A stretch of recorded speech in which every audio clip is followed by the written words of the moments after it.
All right, there we go. Yeah, so just about at 3 o'clock. Hopefully I've got things up and streaming at this point. Took the computer a second to kind of catch on to that. Anyways, hopefully everyone's doing well. I'm doing well. I am definitely tired of being in quarantine at this point. Yeah, would certainly appreciate the opportunity to eat out and do a few other things that I've missed, so.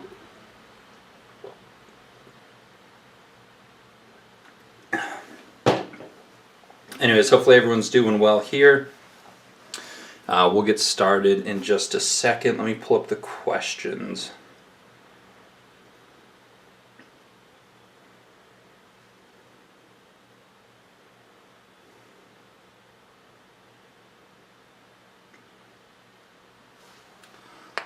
Can you start with the knife on the right? Yeah, I'll get to the I'll get to that one in a second for sure. Oops, must have bumped everything. There we go. Okay. So, yeah, so this is what was in my pocket today. Got some new stuff to show you guys, which is cool. Haven't had any new stuff in a few weeks, I feel like, which, I don't know, I mean, that sounds pretty reasonable, but when you're making videos, it does make it a little more sparse, or at least with the live stream. So, okay. So yeah, let me check the YouTube comments real quick, see if there's any questions there. I'm not sure if there were. Let's go back.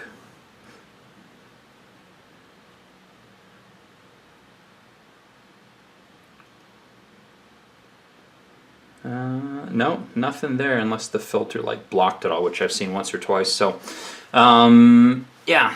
So, anyways, hopefully everyone's doing well. Again, I'm pretty tired of being on quarantine, pretty tired of being home. But you know, first world problems. What are you gonna do, right? Let's see. The camera's still a little bit crooked.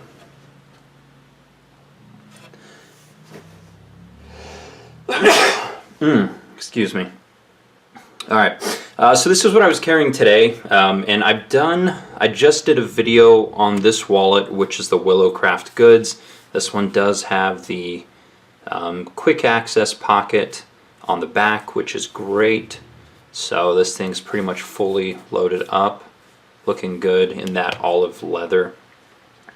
Boss 35 flashlight, which is probably, I don't know, maybe my favorite flashlight. And then this is the Hawk Knives Deadlock. This one's done in standard carbon fiber, you know, dagger grind, and then it has the flamed titanium everything. So here it is. Yeah. So I got on the books for this one, Blade Show 2019, and then I don't know how many months later, maybe 3-4 months later, you know, it was done. I had the other Hawk knife in my pocket. This is the Mud, this is the auto version.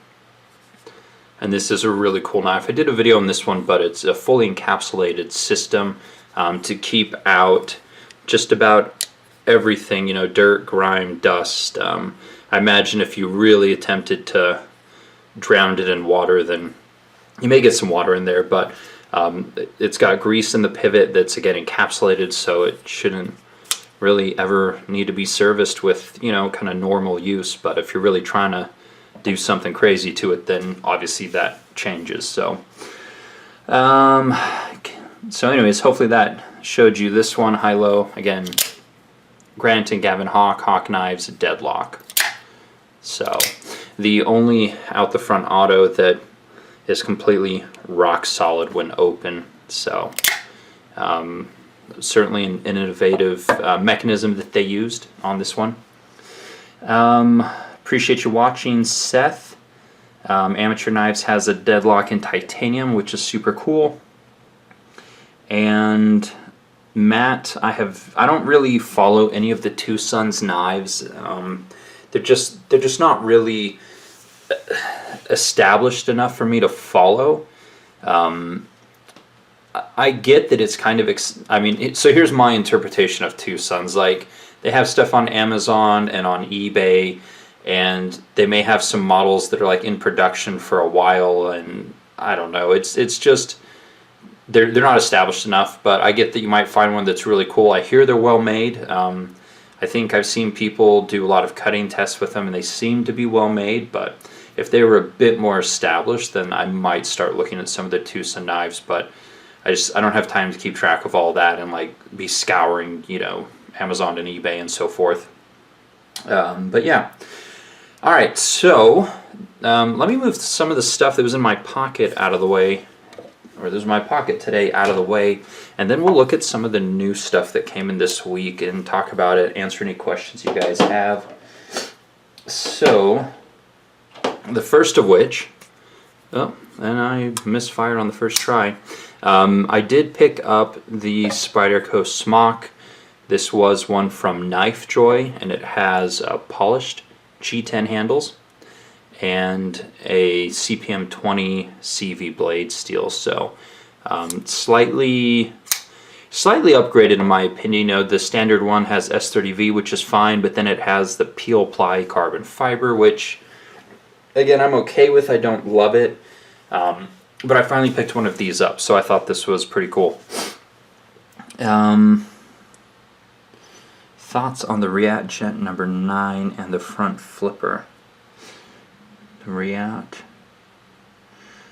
I don't know what the React Gent number 9 is. I'll have to take a look at that. React Gent. I don't know that I've heard of that one yet. I did see they were working on a front flipper. They're also working on another, they're bringing back another design that I quite liked, but haven't seen that one. Let's go Riot.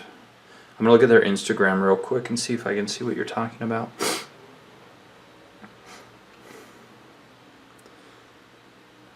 Gent.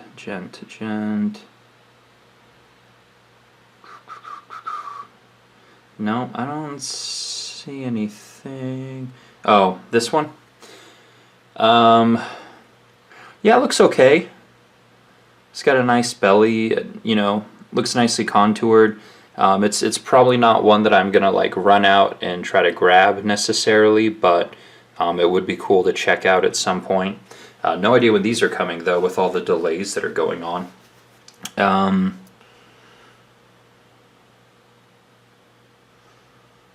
So someone was asking about the release here, kind of on the back of the knife. I actually think this is, I actually like this better than the standard compression lock. Sometimes the compression lock is kind of in an awkward spot to get, or sometimes it actually comes up and like hits your hand. I don't know. There have been a few where the compression lock's well done and a few where it didn't necessarily make sense. This one, I don't know if you guys saw Nick Shabaz's disassembly video, but it actually has 2 detents in here, and I took it apart and cleaned it because it was kind of gritty. It's definitely not gritty now, but I may have tightened the pivot a bit too much.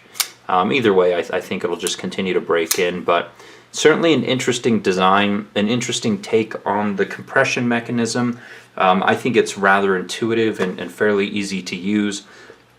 Blade to handle ratio is obviously terrible, but does use a hollow grind, and I mean, it's a cool knife overall. I think it's really unique. The maker himself, he owed and still owes some of my friends money, so I wouldn't ever really touch any of his customs because he's done a very poor job of customer service. But this one by Spyderco is fine, so yeah. Cam lock system, no screws except for one mechanism in the back. Interesting. So K's F Zofa is talking about, I think, the Riot Gent number 9, and it might be a no screw design. If that's the case, and apparently if it is, I missed it, that makes that much more interesting. So yeah, John Through My Lens, I think that name sounds very familiar. I haven't owned a Rolex in the past. I've been looking around trying to figure out what I want to get, and I don't know. I've been looking at some of the Omega, some more of the Tudor. A lot of my friends own Rolex. I've handled quite a few of them.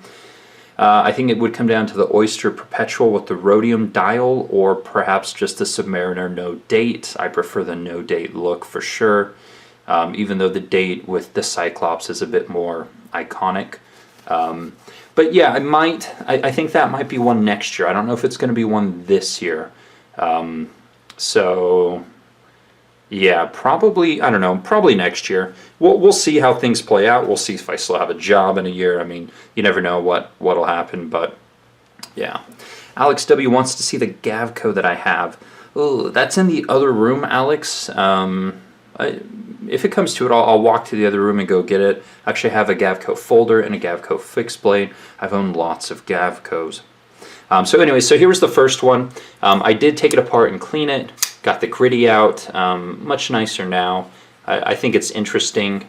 It's a cool take on the compression lock, and this cutout to reveal kind of a flipper is interesting. It works the majority of the time. I typically don't slip on it. And yeah, standard Spyderco clip works just fine. I really wish they would have just gotten rid of the lanyard hole and put the clip up higher, but what are you going to do? No one asked me before they released this model, so yeah, and I slipped again. But anyways, pretty cool, pretty cool one here. Another one that came in, and this is one that some of you guys were recommending I pick up, is this one from We Knives here. And let me look at, I can't remember what the model name is now. Let me double check.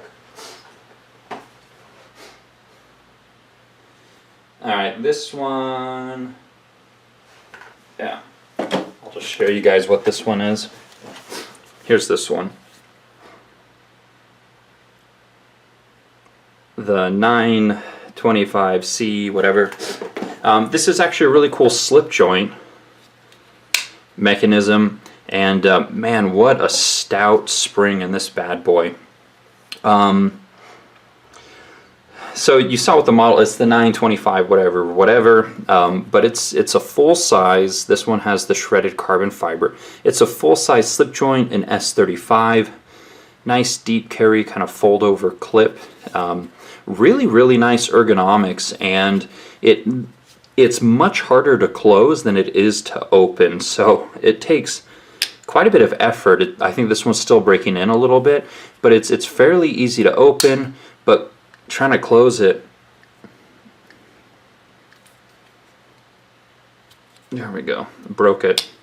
So, and it does have a half stop of sorts, but the half stop doesn't necessarily offer a lot of resistance, so you do kind of want to be careful when you're closing this thing not to have your hand here thinking the half stop is going to stop it. The Chris Reeve slip joint, and that name is also escaping me, used like a kind of an obtuse shape here so that it was easier to open but then harder to close. I think this one has to use some sort of similar mechanism because it's similar in that regard. So but yeah, I better show you guys this one a little more in detail. But they did a lot of really nice things on this one. Definitely thinner blade stock. They rounded the spine, which is really nice. It's ground really thin. I like that the plunge line kind of almost mirrors the frame. They went with a smaller logo, which is much appreciated. And there's the maker's logo. Everything's contoured and rounded very well, so just feels really nice in hand. Definitely inspires confidence. That grip is more of a fighter style here, where it just really locks you in really well. So pretty cool slip joint. I had one, or actually several viewers recommend that I check this out, and they were right. It is pretty cool. So yeah. The other one that came in, I don't know if you guys have any other questions on this one while I have it up. I'll give it a second here.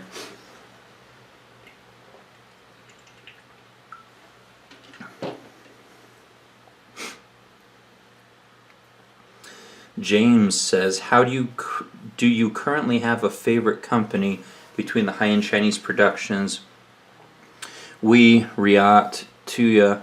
I think it's going to come to Riot being my favorite, followed by Wii. I haven't really had any Tuya specific branded knives, so I don't know. They seem fine, but it just never, never felt the need to go out and buy one yet, so yeah. Let's take a look here at some of the other questions.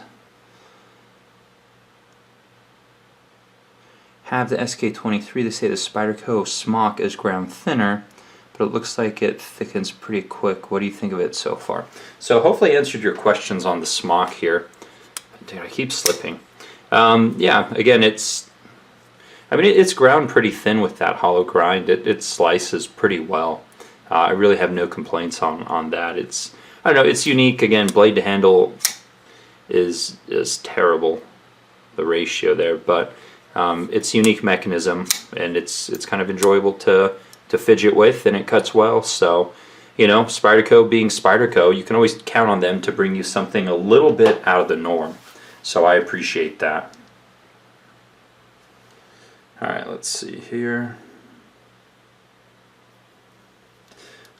All right, what else do we have going on in the comments?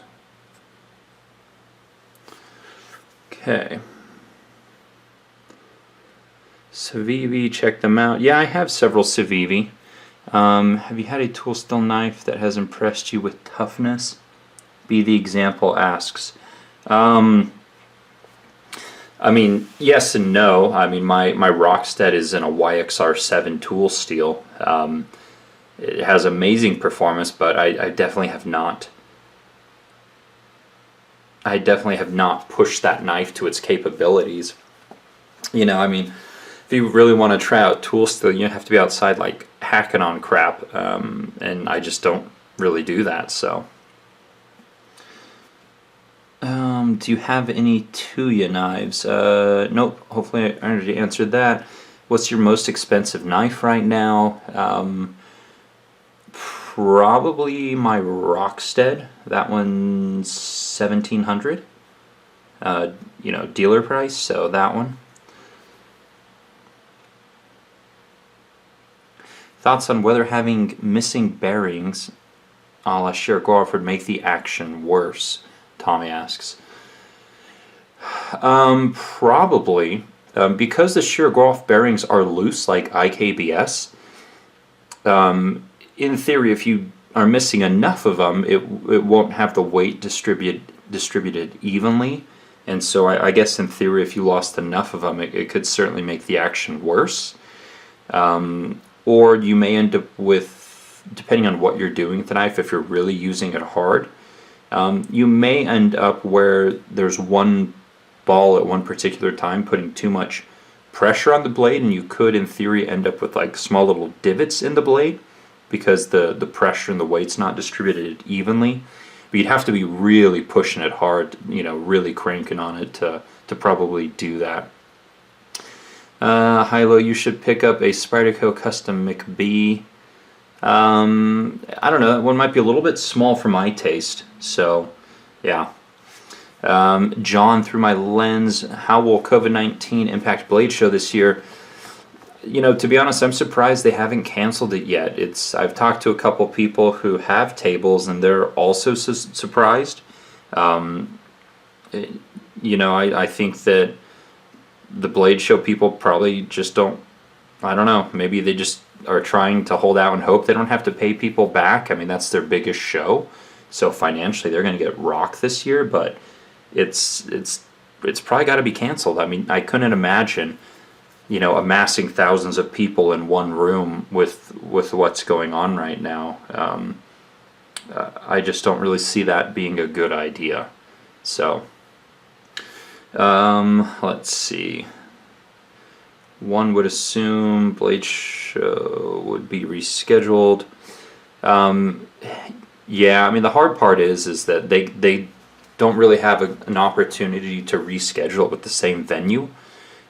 It's in theory booked out for the rest of the year, but again, I think doing a show at all this year, unless it's like all the way in September, I mean, I assume that the USN show is probably going to end up being canceled too. We'll know more as we get closer, but if they're anticipating that coronavirus is going to be coming in waves where you have a lot of people get sick, social distancing works, the spread rate drops, peak rate drops, and then people start going outside again, and then the spread starts picking up again, and then they tell people to quarantine again. So I anticipate that this is essentially going to go through in waves. And so I really just don't see how any shows might be, I wouldn't be too optimistic for any shows for the rest of the year, honestly.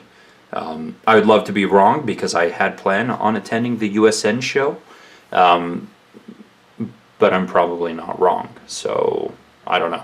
Again, I'd love to be wrong. All right, so we saw this really cool slip joint from We Knives that's based on... from a custom maker. I think he's European. More research is needed. Another one that I picked up is a Elijah Isham design, which is the Arrakis. That one. So champagne handles with the carbon fiber and the satin blade. Oof. They actually have like 6 or 7 different versions of this knife, but man, this one was my favorite color combination. Whoop! Gotta be careful on camera. Oh well. So, yeah, it's really sharp. It's really, really sharp. Actually, I was impressed with the edge that this thing came with. One of the sharpest knives that I've gotten recently, and I barely nicked that edge. Whew. All right. Sean the Irishman. I see you asking about the Manta. I'll have to go on a ramble on that, or a rant on that in a second here. But I did bring, for those who asked, something other than just pocket knives to talk about. So, current Grail knife. I don't know. I think it'd be really cool to own like a Michael Walker at some point, just for who the maker is. But I don't have a particular one in mind, honestly. So, yeah. Okay. Yeah, Medic. Yeah, it stopped bleeding a little bit, but man, it got me pretty good. I mean, I barely touched it. I don't know if you guys saw, but just barely touched it. Do you live anywhere near the Medford compound? How do you feel about the brand? I think Medford is probably... I think I looked once, and it's like an hour and a half, 2 hours north. The designs really don't speak to me personally, but you never know. So, yeah. Okay, let's see. Alright, what's up, Mark? Alright, so I'll try not to bleed all over it, but, this is one that he designed, I think, before the, man, all the names are escaping me today. But this is one that he designed before the Eschaton, but the Eschaton was, maybe the Eschaton was designed first, but then they picked up that one. Anyways, he's had this one in his catalog for a while, but it's essentially just I don't know, to me a more toned down version of the Eschaton in some ways. Man, I'm bleeding a lot. It's kind of annoying. It's kind of hard to live stream when you're bleeding all over the place. So I'll just use my other hand. It's the first time I've cut myself on camera, but yeah. It's cool because it uses the semi kind of integral backspacer here, and then the carbon fiber is bolted onto that frame on both sides, essentially. And yeah, action's pretty good. It's super smooth, so... Yeah, it's ridiculously smooth. They did a really good job in terms of execution on this one. Again, it's definitely not your Spyderco Para 2 in terms of practicality, but it cuts pretty well if my finger is any indication. So, yeah. Sean Spector versus Arius versus Norseman. Arius all day. All day, all day, all day. The Arrakis, oh my gosh, I think it was over 300, if I recall. I'll have to double check the price on it. Okay.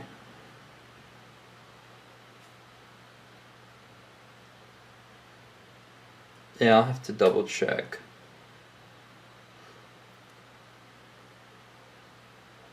Yeah, 330. That's right. Yeah, so it's 330 on this knife at places like Blade HQ and such.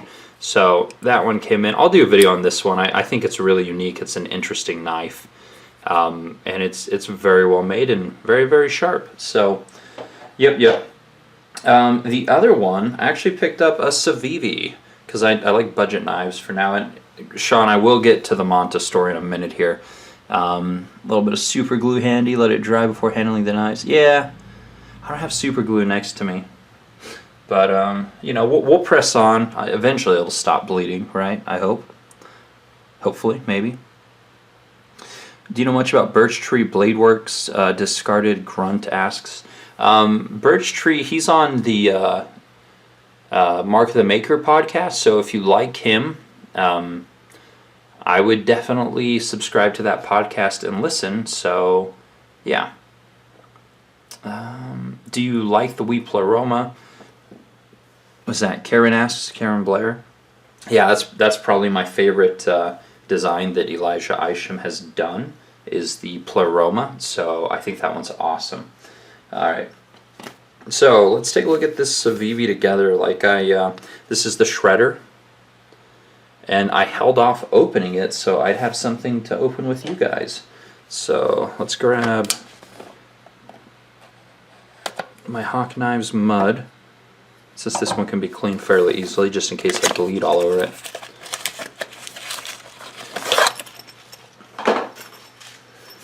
I don't know if you guys like unboxings or not. I figured why not, right? But here is the Shredder. Ooh. Look at that. It's probably some G10 on there. Nice and grippy. Kind of micarta-esque in feel. Deep carry clip. Nice blade shape on this thing. Yeah, this is nice. This feels nice. Woo. Let's move the mud out of the way. All right.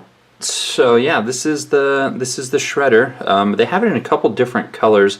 I did like the black with the blue. I think that's a nice look. It's got some nice kind of almost like a weave looking G10 over the top that's nice and grippy. Lanyard post at the back, deep carry clip. Now they didn't do any like milling under the clip, so that's probably going to grab your pocket pretty good, but just a nice little liner lock with really good action on this thing. Look at that. Opening hole is pretty nice too. So let's see what's the blade still on this thing. It's probably D2 and yeah, D2 blade. And guys, I have no problem with D2. I think D2 can be a great performer. So does it come in a frame lock, high-low ask? I don't think so. I think this one just is just a liner lock only. So James asks if I've checked out the kite fin. I haven't. I had a friend offer to send me one, but that might be one that I pick up eventually. It looks really nice, to be honest. So Derek asks if I've owned any Recentes. Not from Peter Recente himself, but I've had several of his collaborations. The best ones being from Custom Knife Factory. Had one from Spyderco, which was I don't know if it was the Nirvana. I think it was the Nirvana. Yeah, that one was so-so. Okay. Production quality. D2. I mean, Mark, I don't know, man. I think D2 can be done right regardless of geographic location, but you're right, there's less of a standard there, so you really have to trust the manufacturer. Again, hence companies like, Tucson and some of those that aren't quite as established make me a little bit nervous, so yeah. But anyways, this thing is jimping's nice. Ergos are nice. It's definitely full size, and this one certainly on the cheaper side. So yeah, you know, it's interesting is some of the budget knives are getting so good these days. I mean, yeah, just so good. Everything is kind of going up, and that was one of the things that someone asked me to talk about. And again, I will get to the watches, guys. I do have watches and other things next to me, but one of the questions that someone asked, and it was on Instagram, was basically kind of about how the market's going to change with the proliferation of CNC made knives, and pretty good topic for conversation. But in talking to some of my friends who have manufacturing companies, or talking to different people in the industry, there were three kind of distinct segments. We had production knives, we had mid-tech knives, and then we had custom knives. And with production knives and even budget ones like Sivb becoming so good at what they do, the shift we're seeing is essentially kind of the middle tier of you know, the CNC knives that you know, perhaps makers are selling themselves, or you know, we'll call it the mid-tech. That segment is kind of disappearing, and it's simply becoming production knives versus, I think, handmade knives or one-off knives to an extent. So I kind of see that middle tier disappearing of you know, really expensive CNC made knives that have you know, a maker's design per se. So that's where I see it heading. I still think that handmade knives are always going to command a premium, and perhaps even more in the future if they don't utilize CNC. In the same way that, I don't know, there are a lot of handmade things today where perhaps other people can do it better. Let's say a painting, for example. You know, someone could make a painting by hand, or you could get a print done of it that the print will be significantly better in terms of quality, application, you know, color and all those things, but people still value things that are done by hand. So I think handmade knives will always be around, and they'll always command a premium in a sense, especially as it becomes more of a dying art. But the quality has to be good. It can't be junk handmade. It has to be good handmade. So yeah. All right, so let's see what some of these. So high-low, I don't have, so all my knives are in they're in a different room. They're not near me, so I can't go grab all of them at the moment. Technique for finger flipping the Arrakis. I don't have the Arrakis next to me either. I don't want to drag my knife box in, but it feels like you guys are kind of pushing me there going forward, so. I don't have any cleavers currently. I'd have to say some production knives are better than customs, Pocket Tank says, and yeah, that's true to an extent. Some of the CNC application, or some of the machines that people are able to do, or the quality they're able to get out of CNC is better than what the human eye is capable of in the human hand. So, yeah. There's always gonna. Derek's talking about some of this custom CNC makers and how they're gonna redefine what a custom is, and you know, the definitions are always gonna be fluid. I think the important thing is not necessarily how it's classified, but just knowing exactly what it is and how they make it is really the important thing, and then valuing whatever that process is. So yeah. All right. So anyways, that's, yeah, this is, let me show you guys some detail here. This feels like a hollow grind on this one. So this is coming, I mean, it's a thinner blade stock, but it's coming down to a really thin edge on this thing, this shredder. It's got a forward finger choil. Yeah, it's just really impressive what some of these you know, budget companies are putting out these days. I mean, 6 years ago this would have been unimaginable at this quality level. You know, especially when these things are like sub $100. So action's so good, even with a light blade. I mean, it's just, Yeah, the quality is incredible. It is really, it's a good time to be in knives. If you don't want to spend a lot of money, you can really get a lot of bang for your buck and really enjoy something. And you know, if you lose it, so be it. Okay.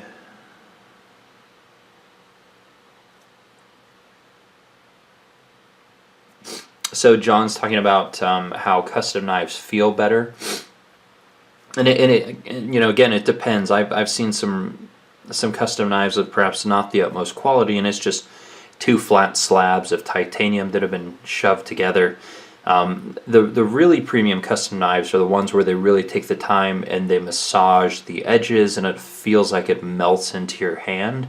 It's a lot of the hand profiling work on the handles that really gives it that amazing feel. And I've you know, I've had some production knives that give me that, and I've had some custom knives that don't give me that. So, but by and large, that's, I think, one of the expectations that we have from the custom knives is they better feel amazing in hand for, you know, what we're paying for to get them. So, yeah. All right, let's move on to watches, because I made a promise that I wouldn't talk about just knives during this podcast. So, I've grabbed a few different ones.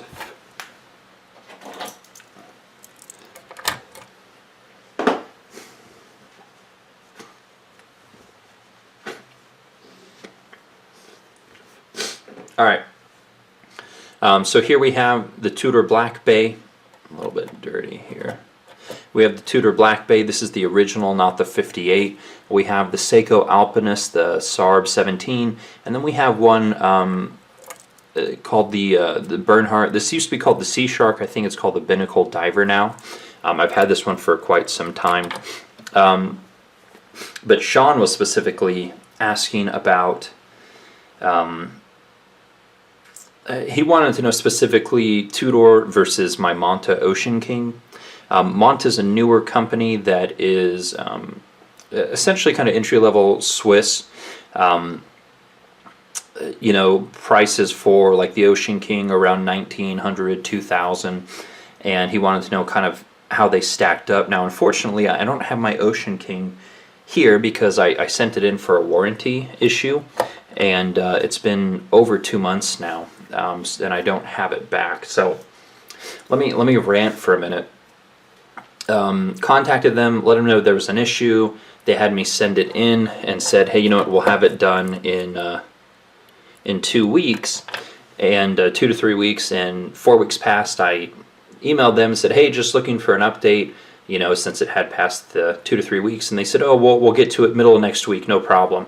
Well, the middle of next week passed, nothing happened, 2 more weeks went by, and then they contacted me on Instagram and asked me if I would share some pictures or video of it for their campaign they're doing, and I said, hey, you know what, I'd love to, but it's been at your place for 2 months now for warranty work, and they're like, oh, we'll have it done this week, and then this week has passed, and I still haven't heard back, and I still don't have it. So so they've kind of failed 3 times on customer service now.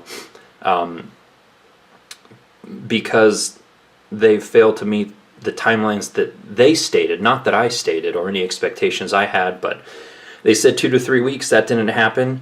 I contacted them at 4 weeks, they said, oh, another week and a half, that didn't happen. They contacted me on Instagram, and then they told me this week, and that didn't happen. So they've dropped the ball 3 times now on warranty work. And the reason that Manta was compelling is because one, it was good value, but 2, they really kind of prop themselves up as having superior customer service as compared to the larger Swiss brands, you know, such as Tudor, and they have not done a good job of that at all. So long term, I really don't know if I'm going to keep the Manta at this point. We'll see how long it actually takes them to resolve the issue and get it back to me. So yeah, a little bit of a rant there. I don't know. It's just kind of disappointing when a company says we're different than everyone else because we offer better service, and at this point, you know, it's 8 weeks going on 9 weeks, so that's just not really good service, especially when they botched their own timelines 3 times now. So anyways, is what it is. Tudor Black Bay, this thing's pretty thick. I mean, we're looking at, I think it's 14.5 millimeters tall here. So we're going to compare it to like the Seiko Alpinist. There's a fairly large difference. The Black Bay 58 is essentially a smaller version of this watch, and it does come in quite a bit thinner too. They did a good job to, one, make it thinner, but two, also not to have this slab side essentially. So, but I still love this watch. This was my first, you know, legit Swiss watch, and the finishing, the bracelet, you guys can see it's got a lot of desk marks here, and that's totally fine. You know, bought it new with the anticipation that every ding, every scratch on it was going to be mine and mine alone. And James, I wasn't talking about Tudor, I was talking about Monta. So obviously Tudor's here, it's good. The Monta Ocean King is the one I have the problem with. So yeah. Anyways, but yeah, I love the quality on this one. It is a bit thicker. I really don't want to go any thicker than this because it can be difficult to get this under a cufflink on a shirt from time to time. Let me show you guys on wrist what it looks like. So, you know, if I was going to recommend, a Tudor Black Bay to a friend, I would probably recommend you go with the 58. So here it is on wrist. Trying to get a shot here. So, but yeah, love this one. Been nothing but incredibly reliable, keeps amazing time. So, yep, so that's the Tudor Black Bay 58. How heavy does it feel? You know, the weight isn't, yeah, it is pretty much Sea Dweller thick, John. I looked at the specs. The Sea Dweller is actually a little bit thicker than this one. This one does have a little heft to it. It doesn't bother me. I've been used to larger, heavier watches. It's just that now with work, you know, I'm in, you know, slacks and a button down when I'm in the office, and so in order to really enjoy my watches, I definitely want to be able to wear them with a button down long sleeve shirt without a problem, you know, without them getting caught up against the, you know, the cuff. So thinner than this is typically ideal at this point. Which is why, again, I would recommend the Black Bay 58. The 58 doesn't have the nice burgundy dial or bezel, though. The 58 only has a standard black bezel. Everyone was anticipating that at Baselworld 2019 that Tudor would have released the Black Bay 58 in a few different colors. That was the really large expectation, and instead they released that really weird prototype military watch that people were upset with because they want the smaller version, the 58, in all the colorways that the standard version here comes in. So yeah, definitely look for a 58 if you want to wear it to the office, or perhaps you don't want a larger, heavier watch like this. But I think that you know, Tudor right now is where Rolex was probably about I don't know, maybe 15, 20 years ago. You know, in terms of kind of pricing, it's still a little bit under the radar, but I think in a few more years, Tudor is going to be significantly more expensive than it is right now, as both brands continue to move upstream, it feels like endlessly. So, yeah, let's see. I don't think the Tudor Pelagos is thinner, Adam. I think it's equally as thick. Again, I think this one's 14.5 millimeters. But if you don't, one of the big things about watches is it makes such a difference on wrist compared to pictures, because it's something you're wearing on your body. You know, with our pocket knives, you know, it's just like, well, how does it fit in the pocket? Not a huge deal, but the way it fits on your wrist is huge. So if you don't have the chance to put it on in person, definitely take a watch that you currently wear. You know, get out your calipers. Make sure that you measure lug to lug, measure diameter, measure thickness, and really try to get a feel of how is this going to fit on the wrist before you order it. Just because watches fit differently on different wrists. If you have a larger wrist, if you have a bony wrist, you know, it's a more personal type of approach, you know, than some of our other gears. So definitely get out some calipers, order some, and really get really specific with the specs if you are having to buy them online and you don't have an authorized dealer that's near you. And again, a lot of the nicer Swiss watches, that seems to be the case. So yeah. All right. Barrier to entry on watches versus knives.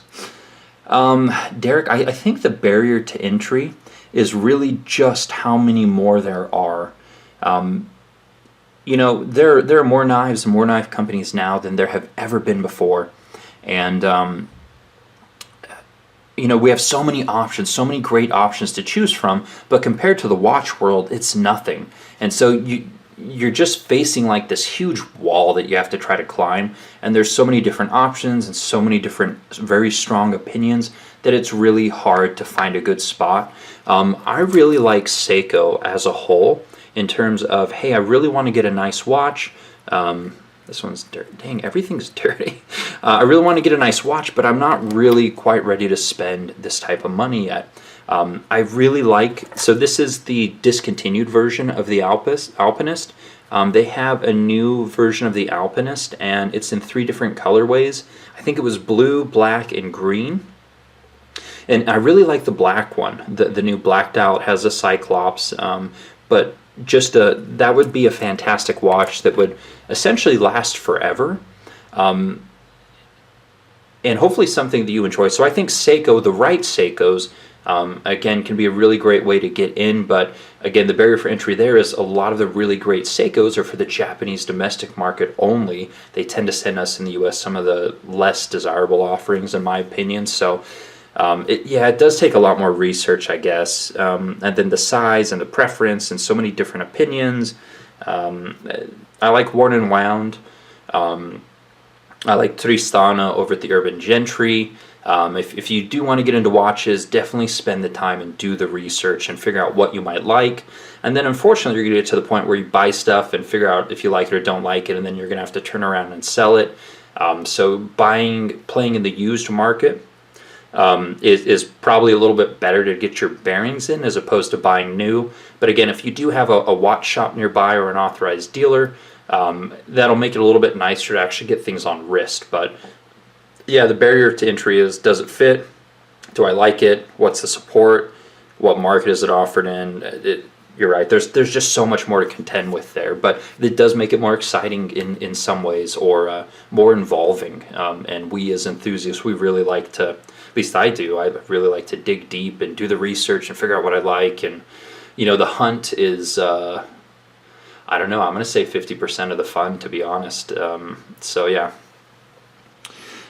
Christopher Ward has done some good things. I do have some holdups. I don't love their new logo. And then in bracelets, I always prefer screws. I don't like pressure pins, and that's probably me being just a bit of a snob.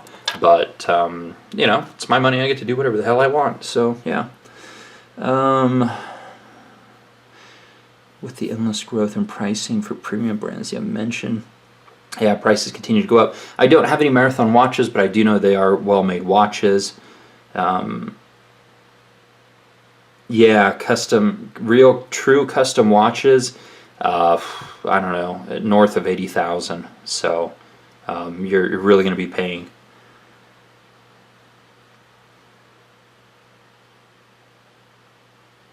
Yeah, so John Through the Lens is talking about how Seiko can do anything that a top-tier Swiss brand can do, absolutely.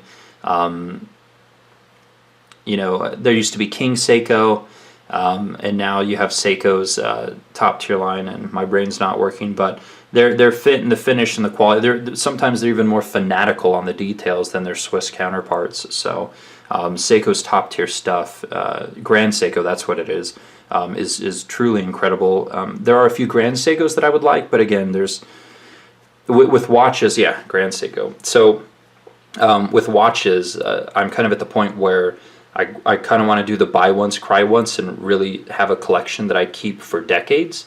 And so I've kind of stopped buying, some of the lower tier entry level watches because I want to get it. I want it to be brand new. I want every scratch and scuff and everything on every one of them to be mine. So I'm being extremely methodical on my watch purchases at this point, because I do see them as really like a long-term piece, not like with my knives where I might flip it after a couple months or a couple years. So one brand in the US, if you want to try one out, again, I think Bernhardt, back in the days when I'd spend a lot of time on Watch You Seek, this brand always came up under the affordable section as a really good brand to start with. They have really good bracelets. They do use screws. They are US based, although their manufacturing is done overseas. But Bernhardt as a whole is a pretty good watch brand. If you're thinking you might want to try a mechanical watch and don't know where to start, I think Bernhardt can be a good one. And I've had this one for years and years, and it's still going strong. Probably needs to be serviced, but I don't know. I'll get around to it eventually. I saw one of the custom sigils that you like on Recon 1. Did you ever get a chance to look at another one after you had the guest blade? Tommy, I haven't really looked at too many sigils lately. I'd really like to get something from Derek Monroe, the maker of the custom sigil, at some point, but I don't know. I have a couple other things in the works. Talking to Ian Pekarsky at CMF Blade Works right now, so might get a build going with him. Been on his list for a very long time. Still looking at the Rockstead Shin, and then I still want a few more from Beg, like really currently. So I just have to be careful, because the my click to buy now button is getting real itchy in quarantine here, so I'm really having to fight myself. What is your current Grail watch? Ooh. Sean asks, my current Grail watch.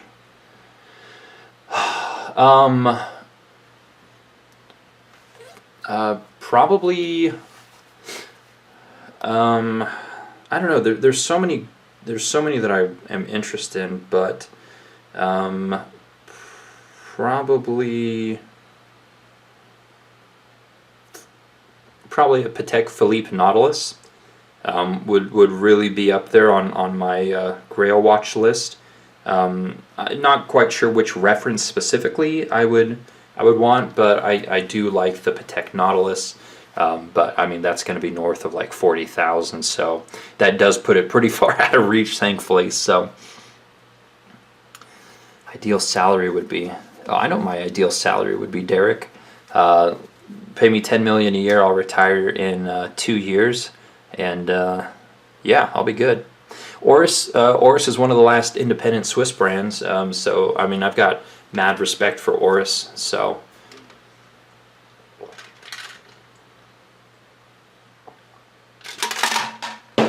all right, $300 watch. Probably something from Tissot or Hamilton that you can find in $300 range. I think they both do a pretty good job. They both use quality movements. I think they're both under the same umbrella as Etta, and I think they both use Etta for the most part. So Tissot or Hamilton in the $300 price range. Find one you like. Two solid brands. Okay, thoughts on Rexford knives? Rexford makes really good knives. I think some of the bubble around his secondary prices are starting to come down quite a bit. So yeah, but the ones I've handled I've really liked. So Dan Henry, so I haven't really spent a lot of time looking at the brand, to be honest. So yeah. So John used to moderate the Invicta form on Watch You Seek over a decade ago. Man, yeah, my Watch You Seek usage goes back to probably over a decade ago as well. I'd spent all my time on the Affordables forum back then, so good times on Watch You Seek for sure. But yeah, there's a lot of good places for enthusiasts to end up. So anyways, those are just a few different watches, and hopefully that addresses some of the questions of show us something other than just knives this time. So yeah. I think, if you guys are looking for something pretty nice, look through the Tudor lineup. You can find them gray market for generally really good prices, although the black bays, they're more popular, and so perhaps, Not as good of deals as like the Ranger or like the Black Bay 39. It's slightly different than this one, but I think Tudor offers a lot of value if you guys are looking for kind of the entry-level Swiss, higher-end Swiss stuff. So, yeah. I don't know, a couple different flashlights to show you guys if you're looking at flashlights. Boss 35 is probably arguably my favorite, but they haven't made any in aluminum for a while now. And then I did upgrade to a strike bezel, which is absolutely unnecessary, but I did it just because. So Olight's pretty much my go-to, non-custom brand. Although their most popular models are going to be like the S1 or whatever. But to be honest, I do not like side switches. I really struggle trying to locate these switches when I pull them out of my pocket. And maybe that's just because I need more practice. But I really prefer just a top switch because you don't have to look for it. It's just always in the same spot. So this AA, the I5T, is probably, between like output and size and ease of use. I like this one better than some of the larger battery offerings. So although it doesn't have, this particular one doesn't have the recharge dock like the S1R does, but AA's are plentiful, so I really don't worry too much about it. Alright.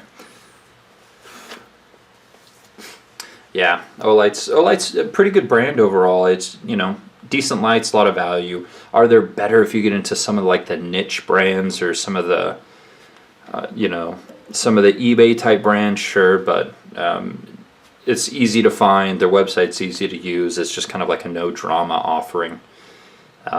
Rather than looking for like specific stuff. All right, let me look at some of the other questions on Instagram, because that's where most of the questions came up. Okay, so I talked about stuff other than knives. Great. Do you think makers need? So this comes from Nate Hanneman. Do you think makers need to adapt to the changing market, the age of high-quality machine-made knives has come? What should handmade makers adapt? How should handmade makers adapt? I think most have, in the sense that they'll utilize CNC a little bit, or they'll utilize water jet a little bit, but the final product is all hand finishing and hand done. Yeah. Utilize some, but not all. The technology is really the only thing that you can do. So, one of the other questions are my thought on Andre Thorburns. I don't know why I haven't had anything from Thorburn, from South Africa. I think he was one of the first to utilize the IKBS system, but his knives are really nice, and he typically does file work and other things that you don't get from most makers, and I think the prices are pretty competitive. I don't know why I haven't gotten one yet. It's just so many good offerings. It's kind of just slipped through the cracks. So, okay.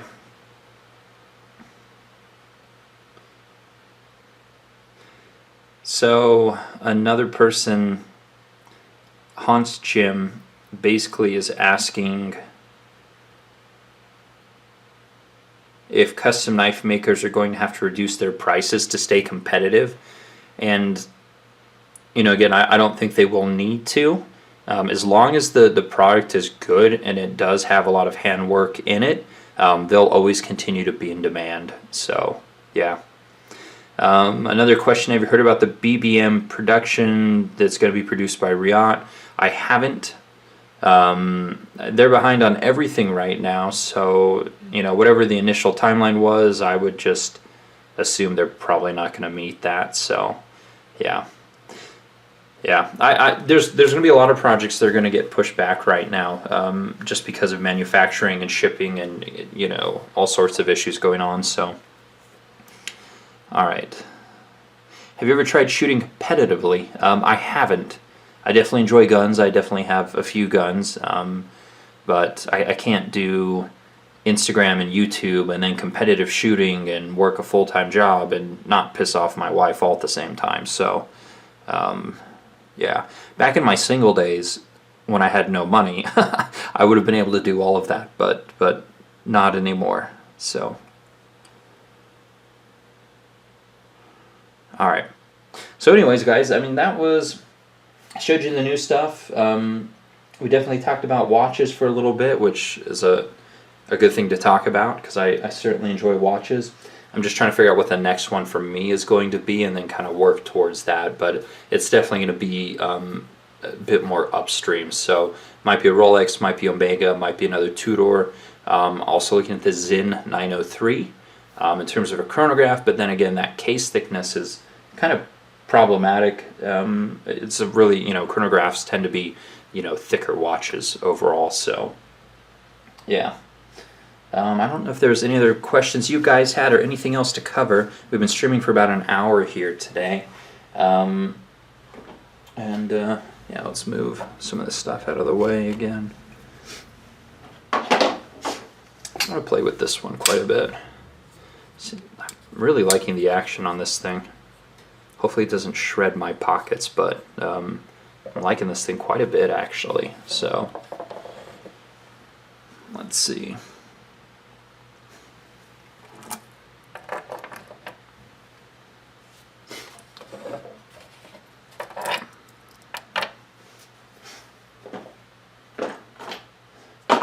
All right, doesn't look like we have any more questions coming in, so we'll end it here.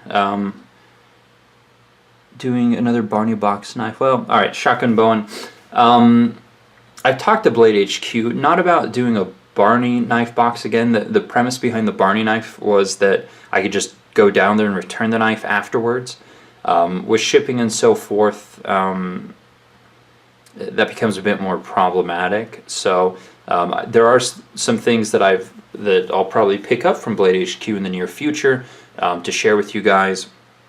Specifically looking more at like budget knives right now, not too much on the high end stuff, just because a lot of people are, don't necessarily have a lot of extra money to spend right now, or people are losing their jobs. So, but I have been in conversation with Blade HQ about picking up some other stuff for the purpose of live streams. So we'll see when and if and how. Obviously, they're also kind of working on a quarantine basis, and they stay pretty busy. So, yeah. Sith don't have any specific favorite custom maker. I have custom makers that are my favorite, but it's quite a few. Go look at the video I did, or I just posted recently, maybe 2 or 3 weeks ago, on my favorite custom makers. That video should answer that question. And I have not handled an off-the-grid Scorpion. The off-grid Scorpion. Don't even know what that is, Mark, so apologize. But anyways, we'll end it there. Again, I'll try to do one of these next week. Hopefully have some more new stuff to show you guys, or we can cover some other topics. But really appreciate you guys tuning in, asking questions, just kind of hanging out for a bit. And we'll just see how long we want to continue doing this together. But yeah. How are you doing during the quarantine thing? You and your family holding okay? Yeah, it's just my wife and I. We don't have any kids, so we're just trying to not get on each other's nerves. And the house is cleaner than it's ever been before. So, onwards and upward, and just grateful to be healthy right now. So, you guys stay healthy, stay safe, and more videos to come. So, take care.